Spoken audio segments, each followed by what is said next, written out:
Ah, bonjour les amis. Alors aujourd'hui, en effet, bon, on passe au chapitre 10 de la Genèse et je vous dis tout de suite que je ne vais pas vous le lire en entier parce que c'est très long et ça fait partie de ces généalogies de 70 noms qui sont un peu difficiles à digérer, on va dire. Voilà. Sachez donc que je vais juste vous lire un ou deux passages et puis on fera le commentaire. Je ne peux que vous suggérer d'aller lire tout ça dans le détail dans Jésus facile ou dans une autre Bible. Voilà, donc en fait, dans ce chapitre, nous allons voir la famille des fils de Noé. Donc vous savez, ceux qui vont peupler l'humanité. Hein. Et donc ça commence, voici la famille des fils de Noé, Sem, Cham et Japheth. Il en naquit des fils après le déluge, et alors après ça commence. Fils de Japheth, alors Gomer, C'est à partir d'eux que se fit la répartition des nations dans les îles. Ensuite vous avez fils de Cham, le premier s'appelant Couche, et puis là il y a un détail que je vous lis. Couche engendra Nemrod. Il fut le premier héros sur la terre, lui qui fut chasseur héroïque devant le Seigneur, d'où le dicton, tel Nemrod, être un chasseur héroïque devant le Seigneur. Voilà, les capitales de son royaume furent Babel, Érec, Akkad, toutes villes du pays de Shinéar. Il sortit de ce pays pour Assour et bâtit Ninive, la ville aux larges places, Cala, la grande ville, et Rézen, entre Ninive et Cala. Voilà. Après, vous avez Misraïm qui engendra Canaan, qui engendra Sidon.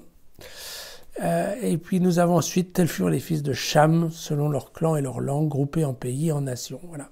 Et après, vous avez deux Sem, le frère aîné de Japheth, naquit aussi le père. Voilà.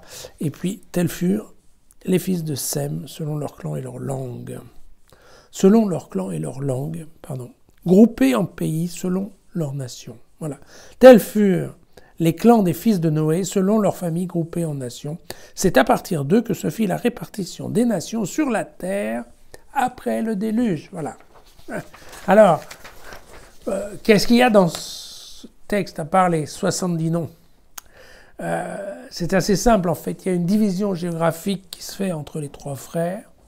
Japheth, le premier, s'est installé dans le nord, autour de la mer Noire, y compris la côte septentrionale.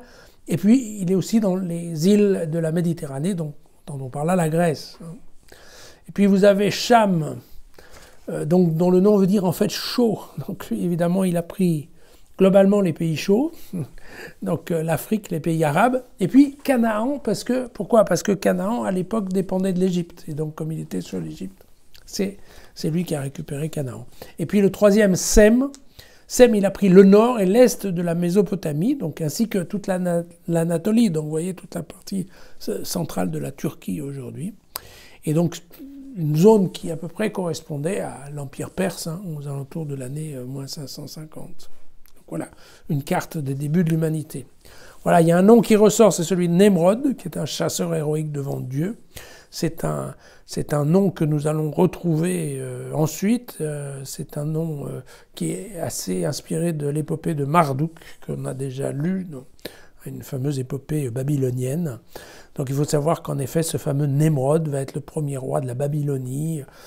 On va le voir dans le premier livre des Chroniques, il sera le premier roi après Noé. Puis dans le livre de Michée, il sera roi de l'Assyrie. De l'Assyrie. D'accord. Et puis, on va retrouver son nom dans les Mille et une nuits, dans l'enfer de Dante et dans le Zarathustra de Nietzsche. Mais c'est la première fois dans la Bible qu'on parle en fait de Babylone. Voilà. Aucune notion d'hierarchie entre ces choses. Vous vous souvenez qu'on était parti d'un texte où il y avait effectivement la malédiction de Canaan. Vous voyez qu'ici, il n'en est pas question. Voilà, il semble que l'humanité ne soit pas divisée. En tout cas, pas à ce stade. Ne vous inquiétez pas. Ça va venir. À demain.